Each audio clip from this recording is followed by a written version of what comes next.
daerah Kasongan itu teman-teman yang banyak Oh, keramik jadi di itu sini. ya. Sebentar. Ranggu mau kenalin kalian sama teman-teman yang di rumah dulu ya. Halo teman-teman di rumah. Nih teman-teman Ranggu yang ada di Jogja. Kita kenalan ya. Nih yang ini namanya siapa nih? Halo, nama saya Mega Putri. Nah yang ini. Hai teman-teman, nama saya Dara. Yang itu. Halo, apa kabar? Saya Vicky. Ah, Ranggu, kenapa sih keramik di sini dikenal dengan nama keramik Kasongan? oh itu ya. Sebetulnya begini teman-teman. Jadi keramik-keramik di sini terkenal dengan nama keramik Kasongan itu karena begini. Di daerah sini itu namanya daerah Kasongan. Nah, daerah Kasongan ini termasuk Kabupaten Bantul, Yogyakarta juga gitu. Ranggu, lalu kenapa kerajinan keramik dari Kasongan ini terkenal dan dijual hingga ke Jakarta? Padahal kan tempat-tempat lain juga bisa membuat. Oh iya, Vicky betul sekali Vicky. Jadi gini, sebetulnya kerajinan keramik di Kasongan ini terkenal karena ada kekhasannya. Jadi ada ciri-ciri yang khas sekali dari Kasongan ini. Dari warnanya saja kita bisa lihat ya, ada yang warnanya merah bata seperti itu yang di sana juga tuh ya. Terus ada yang warna-warni teman-teman. Lihat yang di depan itu, ada yang warnanya hijau, ada kuningnya, ada krem, ada warna emasnya. Oh, ada emasnya juga. Iya, jadi kan bentuknya jadi unik, jadi bagus gitu teman-teman ya. Nah, kemudian satu lagi. Keramik di sini nih harganya sangat murah. Murah. Terutama kalau kita beli di sini juga. Nah, itu juga salah satu kelebihannya. Jadi memang unik, memang murah, terus warnanya juga memang bagus. Kemudian bahan dasarnya keramik ini dari sini nih tanahnya memang sangat baik untuk bahan dasar keramik ini teman-teman. Iya, tanah liat. Jadi sehingga membuat keramik Kasongan ini terkenal kemana-mana.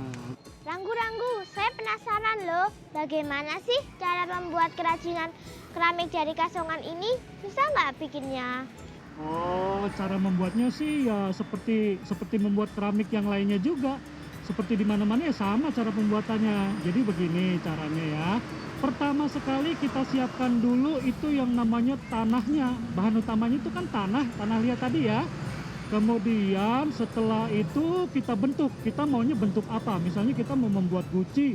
Ya, iya, membuat ikan, terus membuat misalnya seperti binatang kuda atau binatang gajah atau apa saja kita bisa buat gitu ya, tergantung keinginan kita. Nah, setelah jadi teman-teman, kemudian itu dijemur di bawah terik matahari sampai kering. Nah, setelah kering, sudah mengeras, baru dimasukkan ke dalam tungku khusus untuk pembakaran keramik. Maka jadilah keramik ini.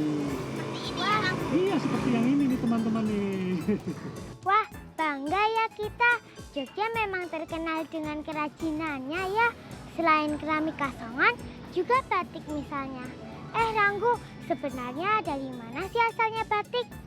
Oh, kalian mau tahu juga tentang batik? Mau. Ya udah, kalau gitu sekarang kita ke tempatnya aja, tempat pembuatan batik. Mau kan? Ya, yuk, yuk, mana yuk, yuk.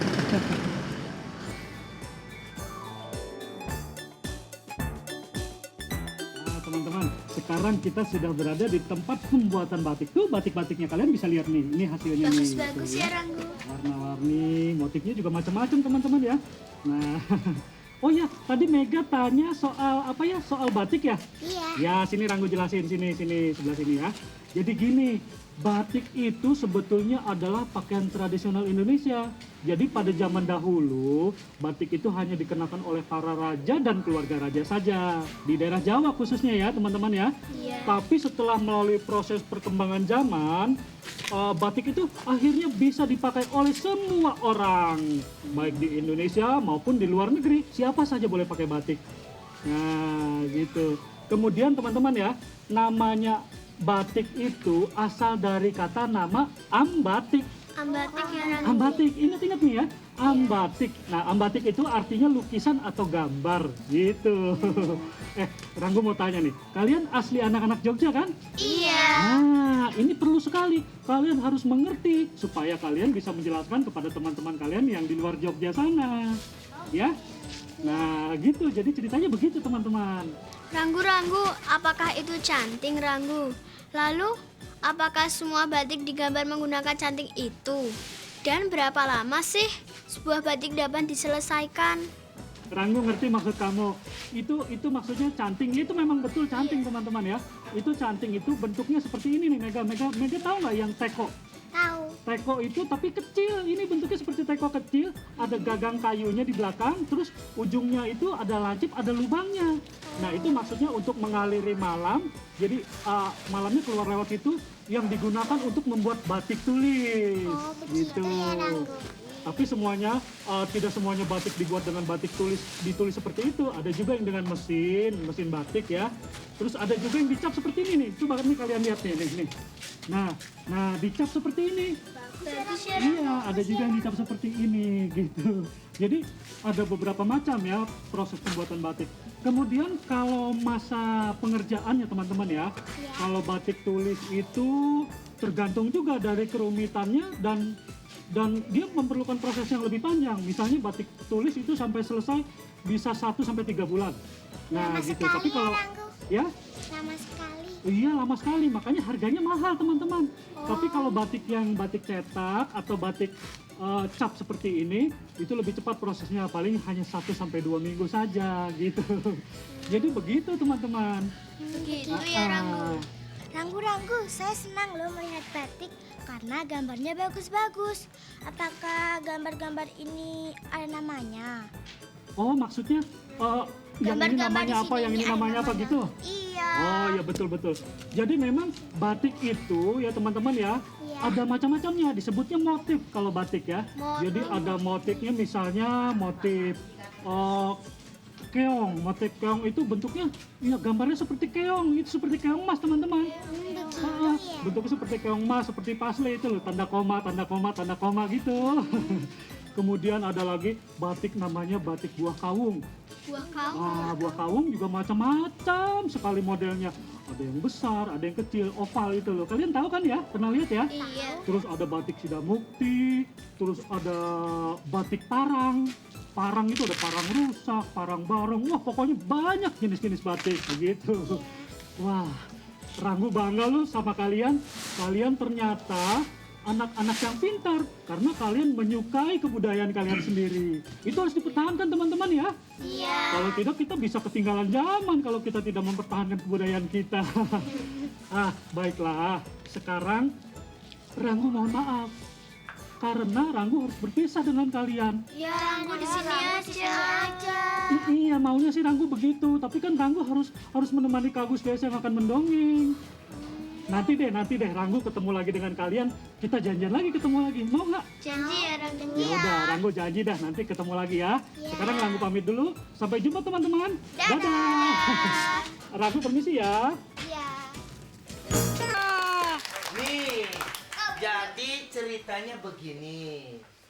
Pada zaman dahulu sekali, itu ada sebuah kerajaan. Nah, di dalam kerajaan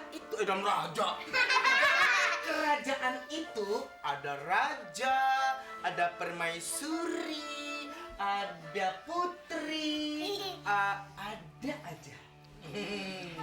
Udah gitu, hari itu rupanya mau diadakan pesta. Pesta apa ya? Pesta ulang tahun.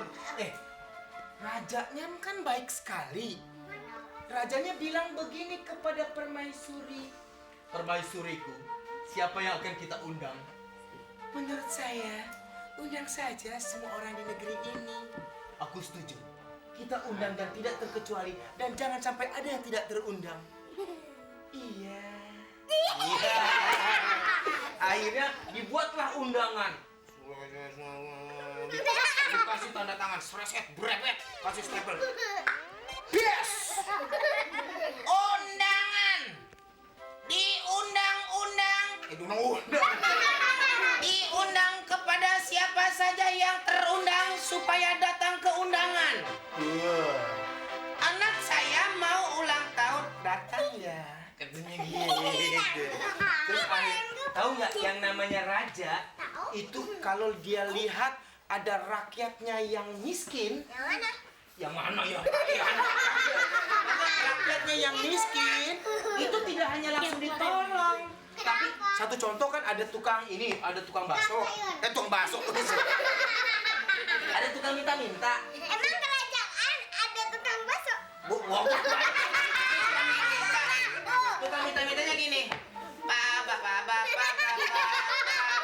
minta. Iya beneran. Jadi tukang minta-minta itu bilang begini, Tuhan, bolehkah saya memohon makanan, uang, televisi, kulkas, apa saja mau? Kata pengawalnya, kamu ini tukang minta-minta kok maruk. Raja bilang begini, apa yang kau inginkan akan kuberi. Mobil. Sebaiknya, bukankah tubuhmu masih bagus? Kenapa kamu tidak bekerja saja? Ya, siapa yang mau siapa yang mau memberi pekerjaan kepada saya, Tuan? Saya sudah melamar kemana-mana tapi nggak ada yang menerima. Ya sudah, kalau begitu bekerjalah di tempat aku. Aku punya halaman yang luas. Jadilah tukang kebun. Terima kasih, Tuan. Terima kasih. Langsung Tuan Raja diambil tangannya dicium. Cetek. Akhirnya mulai hari itu. Dikasih mobil nggak? Masuk.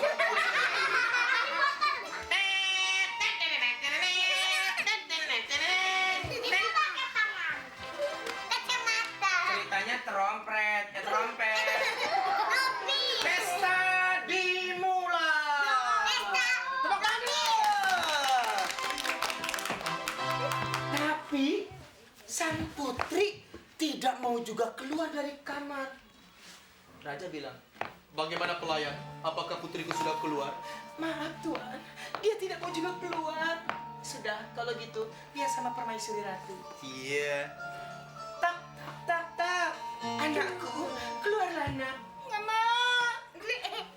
Pokoknya aku nggak mau keluar. Kan udah gede masa cengeng? Waduh. Keluarlah anakku. Semua undangan sudah banyak ya teman-teman ya. Iya. Sudah pada datang kan ya? Belum. Makanya aku tidak mau keluar. Anakku, cepat keluar. Jangan bikin malu. Nggak mau. Katakan kepada mama, kenapa tidak mau keluar? Akhirnya ratu bilang kepada kepada raja, Kakanda, anak kita belum juga mau keluar. Kenapa ya? Aku tidak mengerti.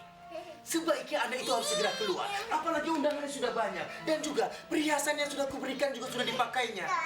Kamu mau tahu nggak? Kenapa sang putri tidak mau juga keluar? Mau tahu tidak? Tahu tidak?